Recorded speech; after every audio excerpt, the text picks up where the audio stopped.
ಈ ಸಿನಿಮಾದ ಆರಂಭದಲ್ಲಿ ಹಿಮಪರ್ವತದಲ್ಲಿ ಒಂದು ಚಿಕ್ಕ ಹುಡುಗಿ ಯಾರನ್ನೋ ನೋಡಿ ಭಯಪಟ್ಟು ಓಡುತ್ತಿದ್ದಾಳೆ. ಅವಳ ಕಣ್ಣಿನಲ್ಲಿ ಜನ್ಮಚಿಹ್ನೆಯಂತೆ ಒಂದು ಗುರುತು ಕಾಣಿಸುತ್ತದೆ. ಆ ಹುಡುಗಿ ಭಯಭೀತಲಾಗಿ ಓಡುತ್ತಾ ಕೊನೆಗೆ ಒಂದು ಗುಂಡಿಗೆ ಬಿದ್ದು ಬಿಡುತ್ತಾಳೆ. ಆದ ಎಡಬದಿಯಿಂದ ಯಾರೋ ಅವಳ ದೇಹದ ಮೇಲೆ ಹಿಮವನ್ನು ಎರಚುತ್ತಾರೆ. ಅದು ಅವನೇ ಆಗಿದ್ದರೂ ಅವನು ಇಲ್ಲ ಎನ್ನುತ್ತಾನೆ.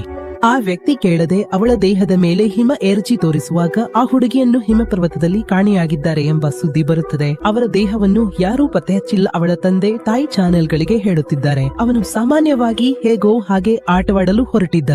ನಂತರ ಅವನು ಎಂದಿಗೂ ಹಿಂದಿರುಗಿ ಬರುವುದಿಲ್ಲ ಎಂಬ ವಿಷಯ. ಆ ಘಟನೆ ಆದ ನಂತರ ಪ್ರತಿ ವರ್ಷ ಸ್ನೋಬೋರ್ಡ್ ಆ ಪರ್ವತಕ್ಕೆ ಹೋಗುವ ಕುಟುಂಬಗಳು ಅನೇಕ ಜನರನ್ನು ಪರ್ವತದಲ್ಲೇ ಕಾಣೆಯಾಗಿದ್ದಾರೆ. ಅವರ ದೇಹಗಳನ್ನು ಪತ್ತೆ ಹಚ್ಚಲಾಗಿದೆ. ಇನ್ನೂ ಹೆಚ್ಚಿನವರು ಕಾಣೆಯಾಗುತ್ತಿದ್ದಾರೆ. ಕುಟುಂಬವಾಗಿ ಹೋಗುವವರು, ಸ್ನೇಹಿತರಾಗಿ ಹೋಗುವವರು, ಇವರಲ್ಲಿ ಯಾರೋ ನಂತರ ಹಿಂದಿರುಗಿಲ್ಲ ಎಂಬ ಸುದ್ದಿಗಳನ್ನು ಕೂಡ ಬಹಳಷ್ಟು ನೋಡಬಹುದು. ಹೀಗೆ ಅದು ಮುಗಿದ ಮೇಲೆ ಪ್ರಸ್ತುತವನ್ನು ತೋರಿಸುವಾಗ 5 ಮಂದಿ ಸ್ನೇಹಿತರು ಇದ್ದಾರೆ. ಅವರಲ್ಲಿ ಮೋರ್ಟನ್ ಎನ್ನುವನು ಒಬ್ಬನೇ ಇದ್ದಾನೆ. ಹಾಗೆಯೇ ಉಳಿದ 4ರಲ್ಲಿ ಮೈಕೆಲ್ ಮತ್ತು ಈಗನ್ ಎಂಬ ಇಬ್ಬರು ಪರಸ್ಪರ ಪ್ರೀತಿಸುವವರು. ಹಾಗೆಯೇ ಜೆನ್ನಿ ಮತ್ತು ಎರಿಕ್ ಕೂಡ ಈ 5 ಮಂದಿ ಆ ಹಿಮ ಪರ್ವತದಲ್ಲೇ ಸ್ನೋಬೋರ್ಡಿಂಗ್ ಮಾಡಲು ಹೋಗುತ್ತಿದ್ದಾರೆ. ಎಲ್ಲರೂ ಸಂತೋಷದಿಂದ ಪ್ರಯಾಣ ಮುಂದುವರೆಸಿ ಕೊನೆಗೆ ಹಿಮ ಪರ್ವತಕ್ಕೆ ಬಂದು ಸ್ನೋಬೋರ್ಡ್ ಗಳನ್ನು ತೆಗೆದುಕೊಂಡು ಕೆಳಭಾಗದಿಂದ ಮೇಲಕ್ಕೆ ಹೋಗಲು ಶುರು ಮಾಡುತ್ತಾರೆ. ಅದು ಎಷ್ಟು ದೊಡ್ಡ ಪರ್ವತವೋ ನೋಡಬೇಕು. ಅಷ್ಟು ದೊಡ್ಡ ಪರ್ವತದ ಮೇಲ್ಭಾಗಕ್ಕೆ ಈ 5 ಮಂದಿ ಸಾಲಾಗಿ ನಡೆಯುತ್ತಾ ಹೋಗುತ್ತಿದ್ದಾರೆ. ಅವರಲ್ಲಿ ನಮ್ಮ ಸಿಂಗಲ್ ಇದ್ದರೆ ಅವನು ಒಬ್ಬನೇ ಮಧ್ಯದಲ್ಲಿ ನಡೆಯುತ್ತಾನೆ. ಉಳಿದ 4 ಜನರು ನಿಧಾನವಾಗಿ ಮೇಲಕ್ಕೆ ಬರುತ್ತಿದ್ದಾರೆ. ಹೀಗೆ 5 ಮಂದಿ ಪರ್ವತದ ಮೇಲ್ಭಾಗಕ್ಕೆ ಹೋದ ಮೇಲೆ ಸುತ್ತಲೂ ನೋಡಿದಾಗ ತುಂಬಾ ಸುಂದರವಾದ ದೃಶ್ಯ ಕಾಣುತ್ತದೆ. ಹೀಗೆ ಸ್ವಲ್ಪ ಸಮಯ ಅಲ್ಲಿಯೇ ವಿಷಯಗಳನ್ನು ಮಾತನಾಡಿಕೊಂಡು ಸ್ವಲ್ಪ ಸಮಯ ಕಳೆದ ಮೇಲೆ ಎಲ್ಲರೂ ಸ್ಕೀ ಮಾಡಲು ತಯಾರಾಗುತ್ತಾರೆ. ಆ ಕ್ಷಣಗಳನ್ನು ಅನುಭವಿಸುವುದು ಅದರಲ್ಲಿ. ಆದ್ರೆ ಎಲ್ಲವೂ ಚೆನ್ನಾಗಿ ನಡೆದರೆ ಸಿನಿಮಾ ಒಂದರಲ್ಲಿ ಒಂದು ಟ್ವಿಸ್ಟ್ ಬೇಕಲ್ಲವೇ? ಹೀಗೆ ಕತೆ ಮುಂದುವರಿಯುತ್ತದೆ. ಹಾಗಾಗಿ ಈಗ ನಾನು ಇದ್ದೇನೆ. ಅವನು ಅಚಾನಕ್ ಅವಳ ಕಾಲನ್ನು, ನಾನು ಅಂದರೆ ಅವಳಿಗೆ ಬಾಕಿ ಎಲ್ಲರೂ ಹಿಂದುಗಡೆಯಲ್ಲೇ ಇದ್ದಾರೆ.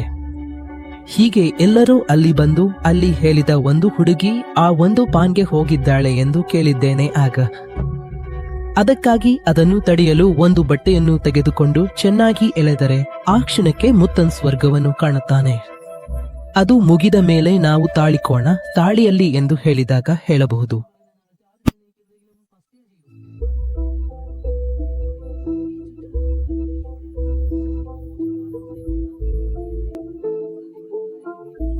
ಇಷ್ಟು ಸಿಗುವುದರಿಂದ ಹೀಗೆ ಏನು ಮಾಡುತ್ತಾರೆ? ಎಲ್ಲರೂ ನಿಂತಿರುವ ಸಮಯದಲ್ಲಿ ಇವರು ಸುತ್ತಲೂ ನೋಡಿದಾಗ ಸ್ವಲ್ಪ ದೂರದಲ್ಲಿ ಒಂದು ಮನೆ ಇದೆ.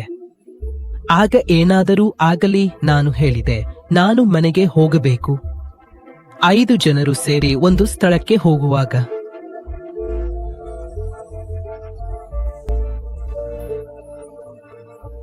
ನಿರೀಕ್ಷಿಸಿದ್ದಕ್ಕಿಂತಲೂ ಹೆಚ್ಚು ದೊಡ್ಡದು. ಹೀಗಾಗಿ ನಾನು ನೇರವಾಗಿ ಆ ಒಂದು ಕಟ್ಟಡದ ಮುಂದೆ ಹೋಗಿ ಬಾಗಿಲು ತೆರೆಯಲು ಪ್ರಯತ್ನಿಸುತ್ತಿದ್ದಾಗ ಅಷ್ಟರಲ್ಲಿ ನನ್ನ ಮನಸ್ಸಿನಲ್ಲಿ ಅದು ಒಂದು ಸ್ಥಳವಾಗಿದ್ದರಿಂದ ನಾನು ಅದರ ಕಿಟಕಿ ಒಡೆದು ಆ ಮೂಲಕ ನೇರವಾಗಿ ಒಳಗೆ ಹಾರಿದ ನಂತರ ಮುಂದೆ ಹೋಗಿ ಬಾಗಿಲು ತೆರೆಯಲು ಮತ್ತು ಎಲ್ಲರನ್ನೂ ಈಗ ಒಳಗೆ ಕರೆದುಕೊಂಡು ಹೋಗಲು ಸಾಧ್ಯವಾಯಿತು.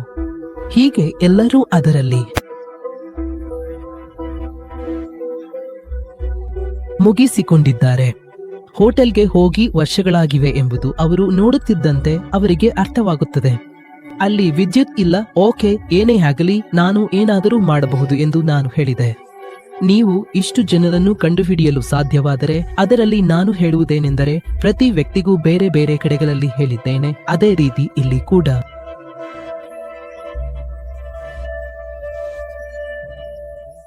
ಆದರೆ ಮೊದಲಿಗೆ ನಮ್ಮ ನೋವು ನಿವಾರಕವಾಗುವುದು ಪೇನ್ ಕಿಲ್ಲರ್ ಆಗಿರುತ್ತದೆ. ಆಗ ಕುಡಿಯುವುದು ಮದ್ಯಪಾನ ಮಾಡಿದ ನಂತರವಾಗಿರುತ್ತದೆ. ಹೀಗೆ ಆಗುವಾಗ ನಮ್ಮ ಬಳಿ ಇದ್ದವಳು, ಅವಳು ನನ್ನ ಬಳಿ ಈ ಒಂದು ಉಪಯೋಗಿಸಿ ಇದ್ದಾಳೆ. ಇದನ್ನು 2 ಹುಡುಗರಿಗೂ ಹೇಳಿದರೆ, ಇಲ್ಲ, ಮೊದಲನೆಯದನ್ನು ಮುಖ್ಯವಾಗಿ ಮಾಡಬೇಕು. ಅದನ್ನು ಮಾಡಿದ ನಂತರವೇ ಉಳಿದವುಗಳನ್ನು ಮಾಡಲಾಗುತ್ತದೆ. ಅದರ ಕಾಲಿಗೆ ತುಳಿದು ಹಿಡಿದು ಆ ಒಂದನ್ನು ಪಡೆಯಬಹುದು. ಹೀಗೆ ಒಂದು ರೀತಿಯಲ್ಲಿ ಮುಂದಿನ ದಿನ ನಾವು ಇಲ್ಲಿ ಹೋಗಬಹುದು, ಈಗಲೇ ಮಾಡಿದರೆ ದೊಡ್ಡ ಸಮಸ್ಯೆ ಇಲ್ಲ ಎಂದು ಹೇಳಿದರು. ಆ ರಾತ್ರಿ ಅಲ್ಲಿ ಉಳಿಯಬೇಕಾಯಿತು. ಹೀಗೆ ಆ ರಾತ್ರಿ ಅಲ್ಲಿ ಉಳಿಯಬೇಕಾಯಿತು. ಆ ಹೋಟೆಲ್ನ ಒಂದು ಕೊಠಡಿಗೆ ನಡೆದು ಹೋಗಬೇಕಾಯಿತು. ಇಲ್ಲಿ ತಡೆಯೇ ಇದೆ, ಅದರಲ್ಲಿ ಇದ್ದರೆ ಸಿಗುತ್ತದೆ. ಹೇಗೆ ನಡೆಯುತ್ತಾ ಹೋಗುತ್ತಿದ್ದಾಗ ಇಲ್ಲಿ ಹೀಗೆ ಎಲ್ಲವನ್ನೂ ನೋಡಿ ಒಂದು ಕಾಣಬಹುದು. ಆದರೆ ಈಗ ಆ ಒಂದು ಇಲ್ಲಿ ಕಾಣುತ್ತಿಲ್ಲ. ಅದು ಇದನ್ನೇ ಹೋಲುತ್ತದೆ. ಆ ವಿಷಯದಲ್ಲಿ ಹೀಗೆ ಕೆಳಗೆ ಹೋಗುತ್ತಿದ್ದಾಗಲೂ ಅದರಲ್ಲಿ ಹೇಳಿದಿರಲಿಲ್ಲವೇ, ಇವರಿಬ್ಬರೂ ಹೊಸದಾಗಿ ಪ್ರೀತಿಸುತ್ತಿದ್ದಾರೆ ಎಂದು ಅನಿಸುತ್ತದೆ. ಅದಕ್ಕಾಗಿಯೇ ಅದರ ಸಂಬಂಧಿಸಿದ ಕುತೂಹಲಗಳನ್ನು ತೋರಿಸುತ್ತಿದ್ದಾರೆ. ಅದು ಎಷ್ಟು ಸಮಯ ಮಾತ್ರ ನಮಗೆ ಗೊತ್ತಿಲ್ಲ. ಹೀಗಾಗಿ ಅಲ್ಲಿ 3 ಜನರನ್ನು ನೋಡಬಹುದು. ಸರಿ, ಆದರೆ ನಾನು ಹೇಗೆ ಎಂಬುದನ್ನು ಮೇಲ್ಭಾಗದಲ್ಲಿ ನಿಂತಿರುವಾಗಲೇ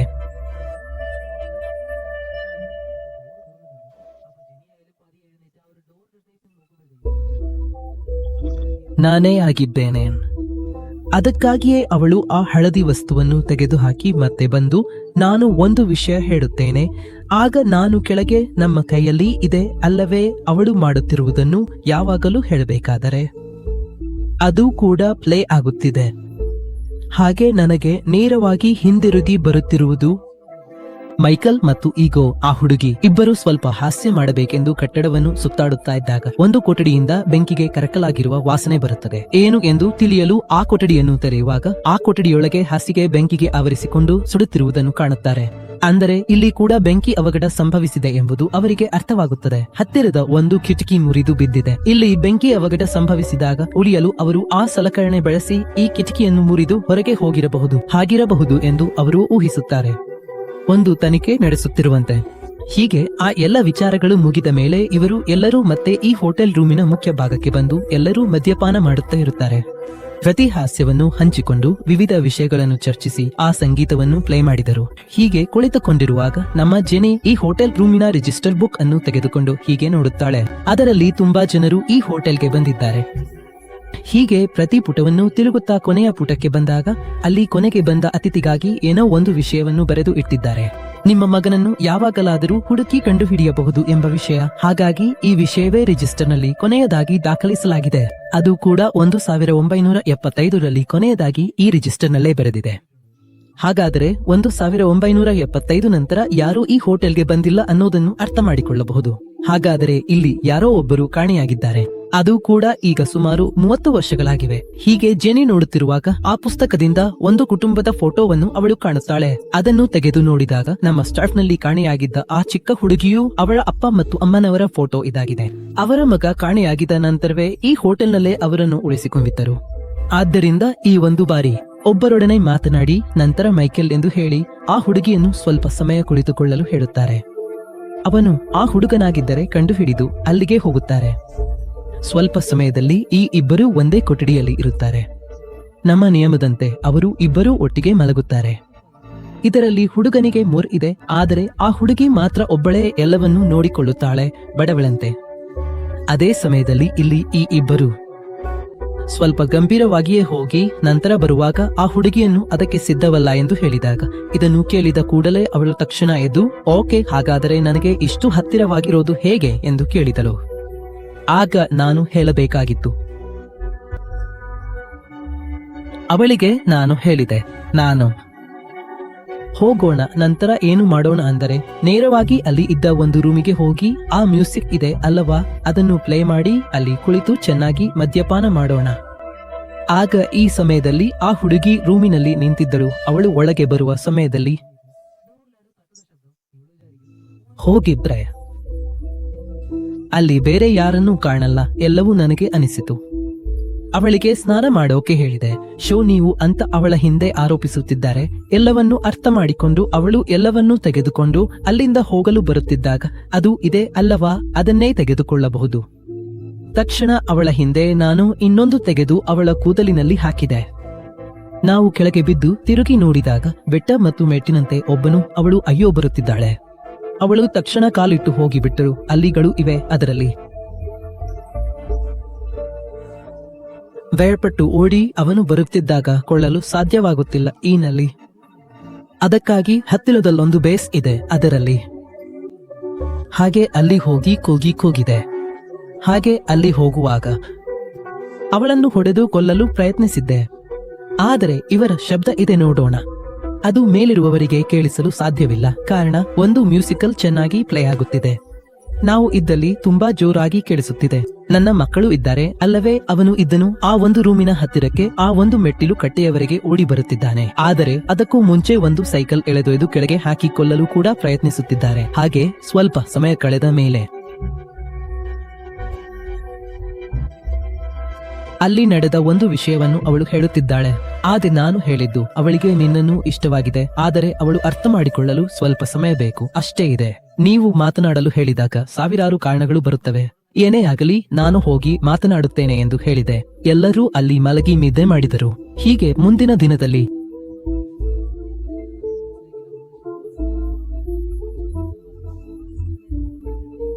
ಆ ದ್ವಾರವನ್ನು ತಟ್ಟುತ್ತಾ ಕರೆದುಕೊಳ್ಳುತ್ತಿದ್ದಾರೆ.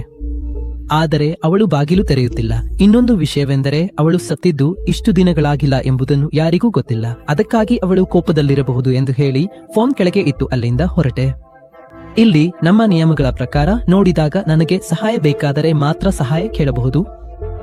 ಆದರೂ ಆ ಒಂದು ಸ್ಕಿಯರ್ ಇದೆ ಅಲ್ಲವೇ? ಅದನ್ನು ತೆಗೆದುಕೊಂಡು ಚೆನ್ನಾಗಿ ಸಿದ್ಧವಾಗಿದ್ದು ಇವರ ಪ್ರಯಾಣವನ್ನು ಹೇಳಿ ನಾನು ಕರೆ ಮಾಡಿ ಬರುತ್ತೇನೆ ಎಂದು ಹೇಳಿ ಅವನು ಅಲ್ಲಿಗೆ ಹೋಗುತ್ತಾನೆ. ಹೀಗೆ ನಿಧಾನವಾಗಿ ಕೆಳಗೆ ಇಳಿಯುವಾಗಲೇ ಈ ಹಿಮದಲ್ಲಿ ನಿಂತಿದ್ದಾನೆ.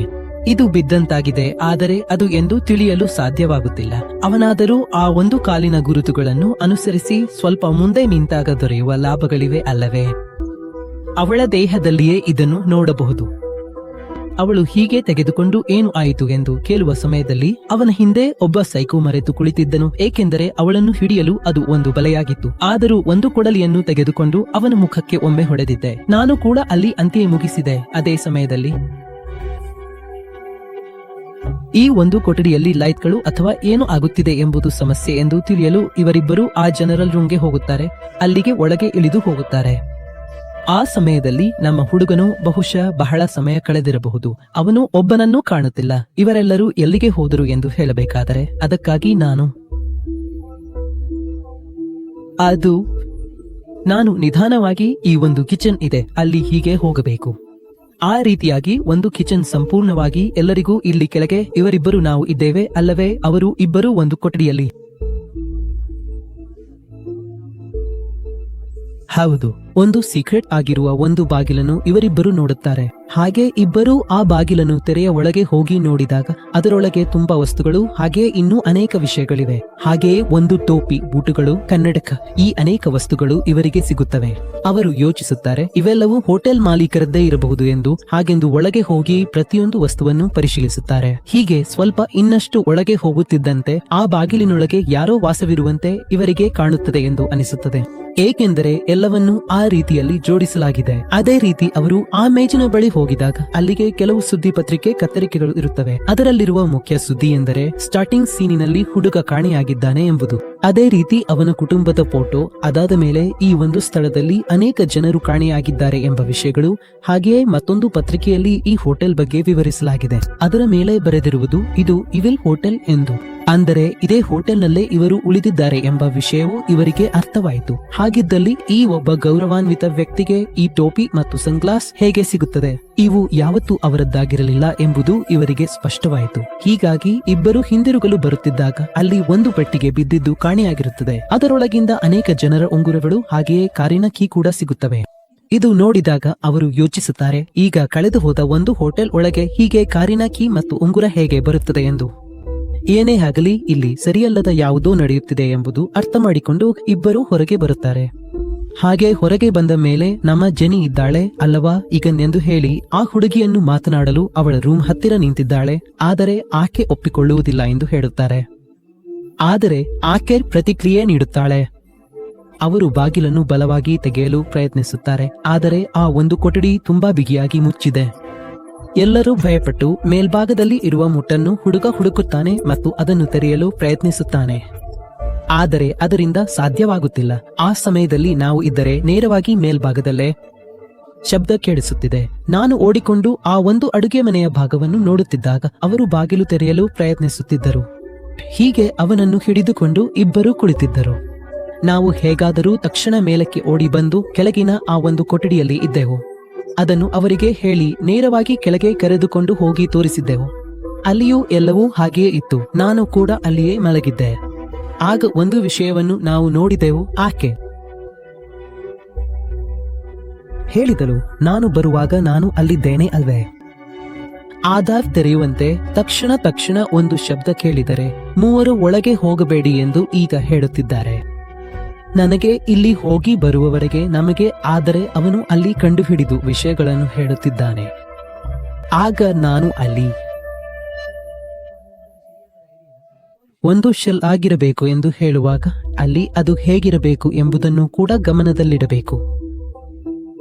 ಅವಳು ನನ್ನ ಬಗ್ಗೆ ವಿಚಾರಿಸಿ ಅವಳು ತಕ್ಷಣ ಅವರೊಡನೆ ಹೇಳುತ್ತಾಳೆ, ನಾನು ಯಾವುದಾದರೂ ಕಂಡುಹಿಡಿಯಲು ಹೋಗುತ್ತಿದ್ದೇನೆ, ಅವಳಿಗೆ ಯಾವುದೇ ಸಮಸ್ಯೆಯೂ ಆಗಿಲ್ಲ ಎಂದು ಹೇಳುವುದನ್ನು ಕೇಳದೆ ಅವನು ಹೊರಗೆ ಹೋಗಿಬಿಟ್ಟ.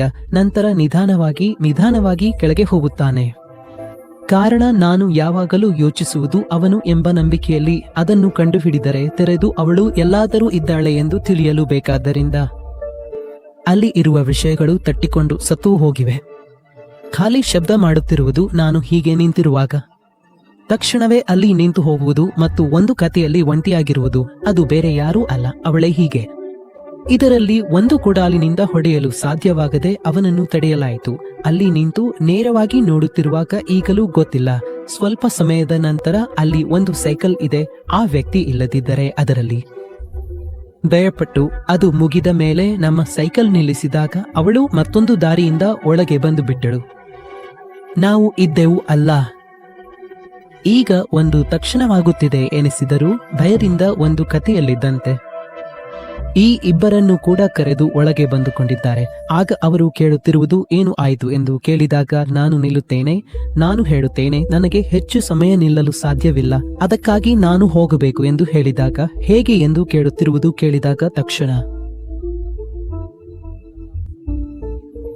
ನಮ್ಮ ಮೈಕೆಲ್ ಎದು ಇಲ್ಲ, ನನಗೆ ನಿಲ್ಲಲು ಸಾಧ್ಯವಿಲ್ಲ, ನಮಗೆ ಅದು ಎಂದು ಹೇಳುವಷ್ಟರಲ್ಲಿ ನಾನು ಹೇಳುತ್ತೇನೆ, ಆಗ ವಿಷಯ ಏನು? ನಾನು ಅಲ್ಲೇ ಕುಳಿತುಕೊಳ್ಳಲಿ, ಅವನು ಅಲ್ಲವೇ? ಮೈಕೆಲ್ ಸ್ವಾರ್ಥಿಯಾಗುತ್ತಿದ್ದಾನೆ. ಆಗ ನಾವು ಇಷ್ಟಪಡುತ್ತೇವೆ. ಆಗ ನಾನು ಹೇಳುತ್ತೇನೆ, ನಾನು ಹೋಗುತ್ತೇನೆ ಅಥವಾ ನಾನು ಹಿಂತಿರುಗಿ ಬರುತ್ತೇನೆ ಎಂದು ಹೇಳಿದೆ. ಆಗ ನಾನು ಇದ್ದೇ ಅಲ್ಲವೇ, ಅದನ್ನು ತೆರೆದಿದ್ದೇನೆ. ಈಗ ನಮಗೆ ಏನಾದರೂ ಮಾಡಲು ಇದ್ದರೂ ನಾನು ಅದರಲ್ಲಿ ಸ್ವಲ್ಪ ದೂರದಲ್ಲಿ ಇಟ್ಟು ಹೊಂದಿದ್ದೇನೆ. ಅದರಲ್ಲಿ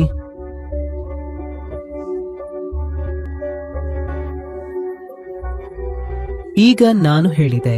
ಆಗ ನಾನು ನೋಡಿದಾಗ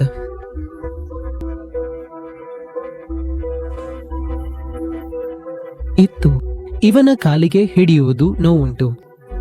ಕೆಳಗೆ ಮಲಗಿದಾಗ ಮಾತ್ರ, ಆದರೆ ಒಮ್ಮೆ ಕೈಯಿಂದ ಎಳೆದು ಅಲುಗಾಡಿಸಿದರೆ ಅವನಿಗೆ ಆಗುತ್ತದೆ. ಆಗ ಕೆಲವು ವಿಷಯಗಳನ್ನು ನೋಡಬಹುದು. ಹಾಗಾದರೂ ಆ ಸಮಯದಲ್ಲಿ ಹೀಗೆಯೇ ಇತ್ತು.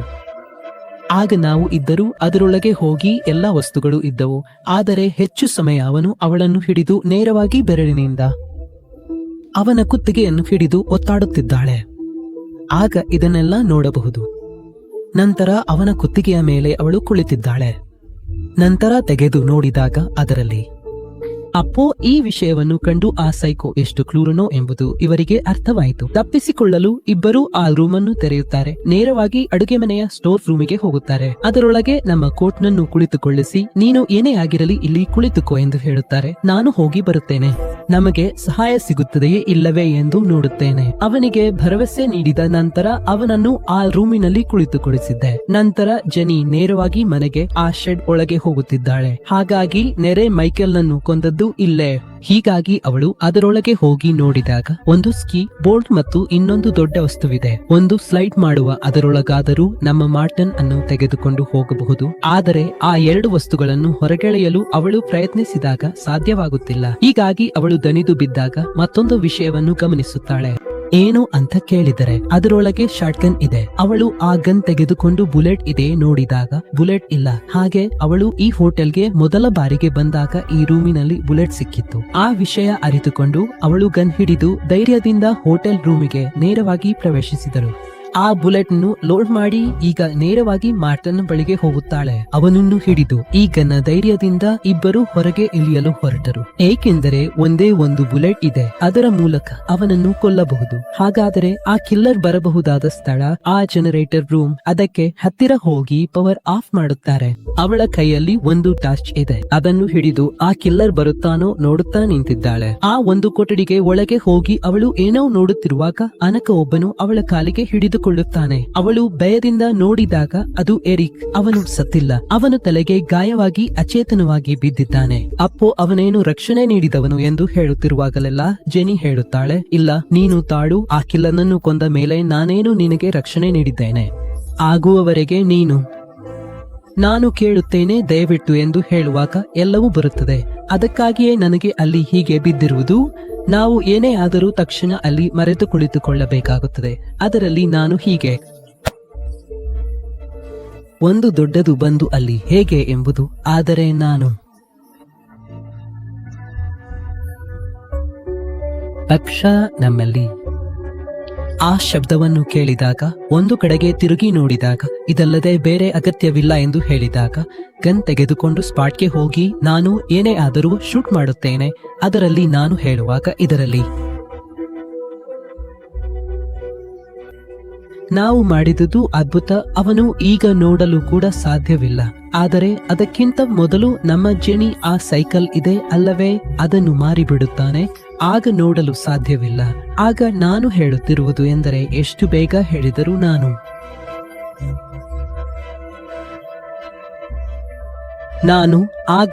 ಹೇಳುತ್ತೇನೆ, ಸರಿ ಹಾಗಾದರೆ ಎರಿಕ್ನನ್ನು ರಕ್ಷಿಸಿ ಹೋಗಲು ಹೇಳುವಾಗ ಜೆನಿ ಆಗಿದ್ದರೂ ಆ ಒಂದು ಬಾಗಿಲಿಗೆ ನಿಧಾನವಾಗಿ ನಡೆದು ಹೋಗಿ ಆ ಒಂದು ಗನ್ ಅನ್ನು ನಿಧಾನವಾಗಿ ಎತ್ತಿಕೊಂಡು ಶೂಟ್ ಮಾಡಲು ಹೋಗುತ್ತಿದ್ದಾಳೆ. ಹೀಗೆ ಸ್ವಲ್ಪ ಸಮಯವಾದಾಗಲೇ ಬಾಗಿಲು ತೆರೆದು ಮೊದಲು ನಮ್ಮತ್ತ ಬರುತ್ತಾರೆ.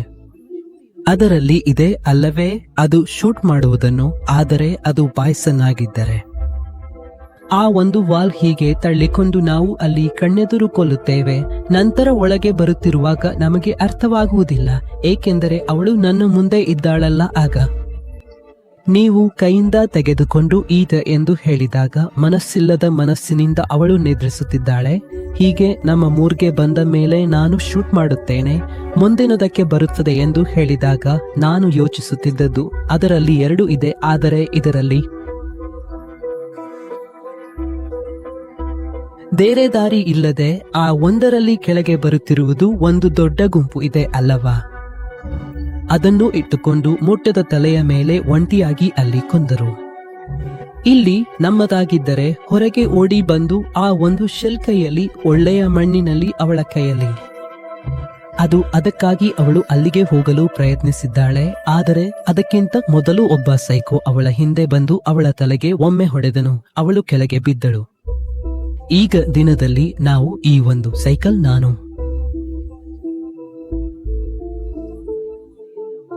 ಹೇಳಿದಲ್ಲ ಅವನೇನು. ಆದರೆ ನಾನು ಹಿಂತಿರುಗಿ ನೋಡಿದಾಗ ಅಂತೆ ಬಿದ್ದಿದ್ದಾನೆ. ಹಾಗೆ ಎಲ್ಲರನ್ನೂ ಎಳೆದೊಯ್ದು ಒಂದು ಹಿಮಪರ್ವತದ ಮೇಲೆ ಇದ್ದಂತೆ ಒಂದು ದೊಡ್ಡ ಬಿರುಕು ಬಿದ್ದ ಭಾಗವಿದೆ. ಅಲ್ಲಿ ಕರೆದುಕೊಂಡು ಹೋಗಿ ಈಗ ಪ್ರತಿಯೊಬ್ಬರನ್ನು ಎಳೆದೊಯ್ದು ಒಂದು ಗುಂಡಿಗೆ ಹಾಕುತ್ತಿದ್ದಾರೆ. ಮೊದಲಿಗೆ ಮೈಕ್ನಲ್ಲಿ ಹೇಳಿದಂತೆ ಅವರು ಇಬ್ಬರೂ ಅವರದು ಮುಗಿದ ಮೇಲೆ ಆಗಿದೆ. ಆಗ ನಾನು ಪಾಕೆಟ್ನಲ್ಲಿ ನೋಡುತ್ತಿದ್ದೇನೆ. ಅಚಾನಕ್ ಒಂದು ಪತ್ರ ಹೀಗೆ ಹೊರಗೆ ಬಂತು. ಆಗ ಹೀಗಾಯಿತು, ಮತ್ತೆ ಆಗುತ್ತಾ ಇತ್ತು. ಆಗ ಆಗಿದ್ದರೆ ಅವಳ ದೇಹದಿಂದ ಎಳೆದೊಯ್ದು ಆ ಒಂದು ಗುಂಡಿಗೆ ಹಾಕಿದರು. ಅದಾದ್ಮೇಲೆ ನಡೆಯಲು ಶುರು ಮಾಡಿದರು. ಅವಳ ಕಾಲನ್ನು ಹಿಡಿದುಕೊಂಡು ಹೀಗೆ ಎತ್ತಿದರು. ನಂತರ ಅದರಲ್ಲಿ ಕೆಳಗೆ ಇಳಿಯುವಾಗ ಕಾಲನ್ನು ಹಿಡಿದು ಎಳೆದೊಯ್ದು ಅವಳನ್ನು ಹಿಂದೆ ಹಾಕುತ್ತಿದ್ದಾರೆ. ಆದರೆ ಅದಕ್ಕಿಂತ ಮೊದಲು ಅವಳು ನಾನು ಇದ್ದರೂ ಅವನು ಹಿಡಿದುಕೊಂಡು ಅವಳು ಒಳಗೆ ಹೋಗಿದರು. ನಂತರ ಅವಳು ತಪ್ಪಿಸಿಕೊಂಡು ಬದಿಗೆ ಸರಿದರು. ಅದಾದ್ಮೇಲೆ ನಾನು ಹೀಗೆ ಮಾಡಿದೆ.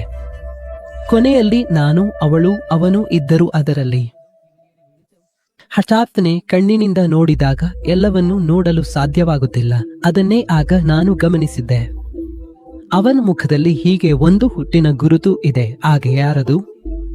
ಒಂದು ಚಿಕ್ಕ ಹುಡುಗನು ಪ್ರಾರಂಭವಾಗಿದೆ ಅಲ್ಲವೇ? ಆಗ ಒಂದು ಚಿಕ್ಕ ಹುಡುಗನು ಒಂದು ಸೈಕಲ್ ಎಂಬ ವಿಷಯ ನನಗೆ ಅರ್ಥವಾಯಿತು. ಹೀಗಿದ್ದರೆ ಅವನ ಕಾಲು ಎದ್ದು ನಿಂತು ಒಬ್ಬ ನಟನಂತೆ ನಡೆಯಲು ಪ್ರಯತ್ನಿಸುತ್ತಿದ್ದಾಗ ಅವನು ನಿಧಾನವಾಗಿ ಹಿಂದೆ ಹೋಗುತ್ತಾನೆ. ಕೊನೆಗೆ ಒಂದು ಕ್ಷಣದಲ್ಲಿ ಅವನು ಪಕ್ಕಕ್ಕೆ ತಿರುಗುತ್ತಾನೆ. ನಂತರ ಅವನು ಬರುತ್ತಾನೆ. ಈಗ ನೀವು ಯೋಚಿಸುತ್ತಿರಬಹುದು, ಇದನ್ನೇ ಹೇಳಿದರೆ ಅದರಲ್ಲಿ